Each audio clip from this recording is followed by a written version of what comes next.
Oke, kita lanjut ya. Nah, yang kedua adalah tipe eksklusif. Nah, konsumen yang satu ini bisa dibilang masuk dalam jajaran pembeli elit atau yang tidak pikir panjang terhadap biaya selaras dengan kualitasnya. Jadi yang kayak gini tuh biasanya pengusaha-pengusaha, artis, terus kayak pejabat. Nah, biasanya seperti itu kita nggak perlu kayak, oh maaf ya Pak, basa-basi dulu kayak kayak tadi kan udah pernah gitu. Yang seperti ini lebih ke kita memberikan solusi. Misal lagi ngepel nih, datang nih pejabat, tiba-tiba sepatunya kena seret, misalnya kena mop ya, dan gitu, aduh Bapak mohon maaf ya Pak, oh, ketidaknyamanannya. Paling dia, nggak apa-apa nggak apa-apa. Nah kalau dia nggak apa-apa ya, oke.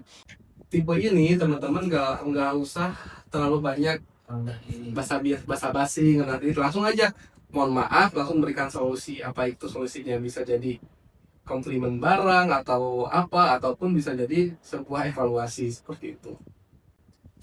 Kemudian yang ketiga, nah yang ketiga adalah tipe pasif. Tipe konsumen yang tidak menyampaikan apapun atas ketidakpuasannya. Namun mereka tidak akan kembali lagi dan mereka akan memberitahu teman-teman ke orang lain atau pengalaman buruknya ke sosial media atau mungkin. Nah, tipe kayak gini teman-teman nggak akan bisa menghandle secara langsung.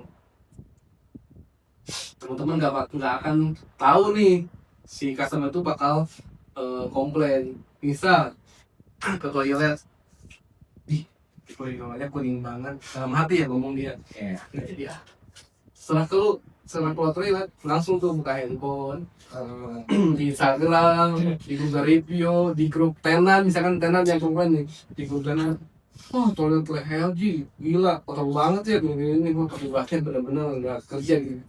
Teman-teman nggak bisa komplain, nggak bisa handle tuh karena nggak kelihatan. Kayak mungkin orangnya isi padahal udah keluar itu langsung. Nah itu jahatnya sih tipe pasif ini. Solusinya gimana? Solusinya adalah teman-teman harus bisa memitigasi sebelum komplain datang. Teman-teman harus mulai tahu nih, oh si pewangi ini habis nih di sini, langsung ganti. Nah, itu sebelum si customer itu datang. Oke, kita lanjut ke sikap dalam menghadapi komplain. Nah, teman-teman sudah tahu nih apa namanya tipe customer komplain. Nah, sekarang ada sikap yang teman-teman yang harus lakukan ketika menghadapi semua komplain. Oke. Jelas, yang pertama adalah ucapkan terima kasih dan minta maaf. Biasanya meminta maaf dulu ya, mohon maaf Bapak Ibu atas ketidaknyamanannya. Baik, kami akan proses ya Bu, maaf, terima kasih, bisa gitu. Atau terima kasih Ibu atas kunjungannya, mohon maaf atas kelalaian kami, ya, seperti itu. Dibiasakan untuk mengucapkan terima kasih dan minta maaf. Kemudian tunjukkan empati gitu pada pelanggan. Misal ketika teman-teman seorang pelanggan misalkan kehilangan uang tunai di toilet, terus kebetulan dengan Ade atau Eka ada di toilet lagi patroli, ibunya tuh misalkan nanya-nanya mana ya uang saya di mana. Nah Ade dan Eka harus bisa ngambil empatinya. Oh baik ibu, mohon maaf bu, kenapa bu, ini uang saya hilang. Oh yang di mana bu? Di sini. Oh ya udah baik, sebentar ya bu, saya coba konfirmasi ke bagian CS atau security. Bu bisa tunggu di sini atau kan arahin ke ibu, bisa ke security bu mungkin. Jadi kayak seakan-akan kita tuh masuk ke suasana dia kehilangan gitu. Jangan sampai dengan patroli, nih ya uang saya hilang, apa itu hilang, udah biar aja, saya tinggal lah. Jangan sampai ketika leader ada komplain yang di depan mata karena enggak, malah menghindar. Nah kita nggak mau leader dikira itu seperti itu. Sebisa mungkin tunjukkan kapasitas seorang leader itu untuk menghandle sebuah komplain. Nah, contohnya yang pertama, yang kedua adalah tunjukkan empati pada pelanggan. Nggak sulit kok empati itu, cukup teman-teman masuk ke perasaannya, tatap matanya, lihat mimik wajahnya. Ketika sedih kita coba ikut sedih, ketika dia mulai kesel kita coba memberikan sebuah apa ya penekanan, oh baik bu kita coba ini. Jadi itu tuh kayak wah saya dibantuin nih, sekalipun belum ketemu tapi wah enak ya, timnya cleaning Tang City memberikan apa ya empati, rasa ini ke saya gitu, berasa dibantuin banget. Nah, seperti itu. Kemudian yang ketiga, intonasi dan penggunaan bahasa. Dibiasakan intonasinya ya standar aja lah ya, nggak usah teriak-teriak juga, ya nggak usah lemah juga gitu. Nah itu jadi intonasi dan penggunaan bahasa juga adalah salah satu sikap yang baik saat menghadapi sebuah komplain. Kemudian bertindak cepat alias responsif. Nah ketika teman-teman di hadapan komplain, udah respon itu menjadi apa ya, kecepatan itu menjadi kunci. Apalagi teman-teman ya komplain dari manajemen, di toilet ada tumpahan ini, udah langsung di Medan, ya tolong area ini gerak ke sini gini. Jangan juga misal di koridor ini nih tumpahan bercak, udah nggak usah dari nanti yang ini dulu. Nah itu kan jangan sampai gitu. Pokoknya kalau ada komplain otomatis langsung bertindak cepat alias responsif. Responnya itu benar-benar harus ditingkatkan dari respon yang seharusnya kita kerjakan. Misalkan pembersihan koridor 5 menit, ketika ada respon ya 2 menit harus langsung selesai, seperti itu. 5 menit di sini ada respon sini, ya udah diambil dulu nih 5 menit 2 menit ke sini, seperti itu. Jadi komplain itu adalah jadi apa ya namanya, prioritas ketika rutinitas sedang dijalankan. Ada komplain minimal kalau misalkan memang bisa dihandle langsung nih. Tapi kalau skala komplainnya terlalu besar, misalkan pecahan apa misalkan, nah itu mungkin teman-teman leader bisa koordinasiin dengan tim yang lain. Nah yang kelima adalah menindaklanjuti.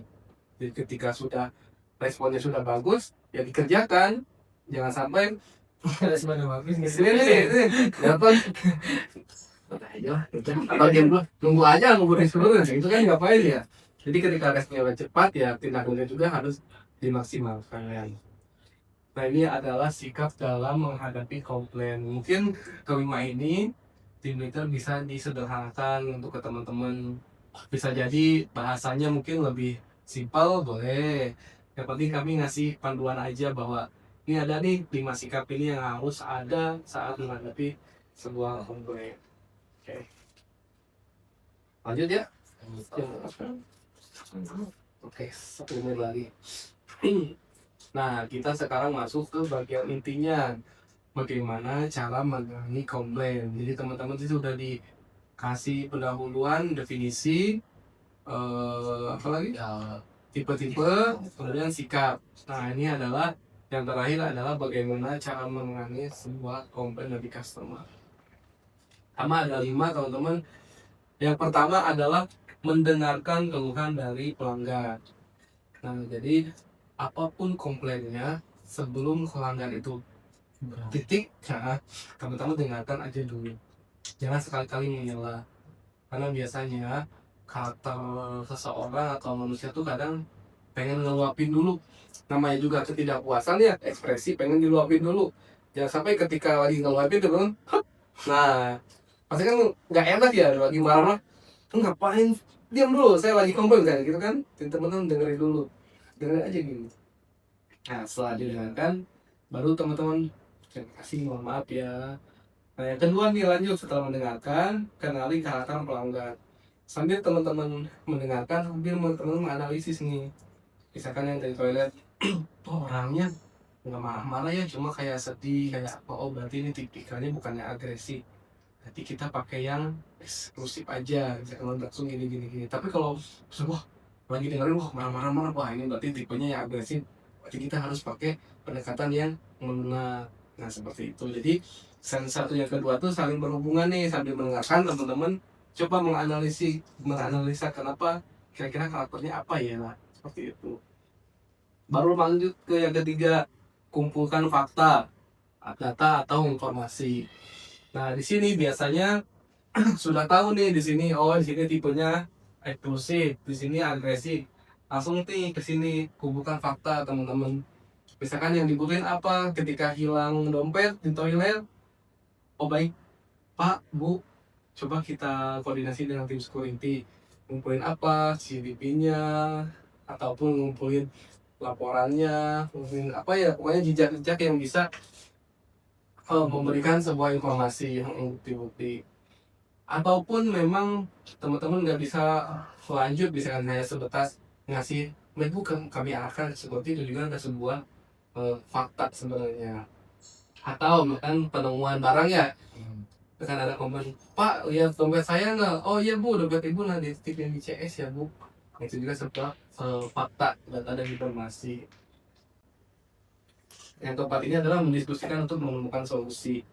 Mungkin ini lebih ke tipe apa namanya, komplain secara customer yang internal. Nah biasanya lebih ke antar manajemen atau mitra. Ini bisa nih mendiskusikan. Jadi kalau customer langsung biasanya jarang ya. Jadi saya harap sih teman-teman di sini, calon leader di sini bisa menerapkan bagaimana cara menghadapi komplain dengan baik.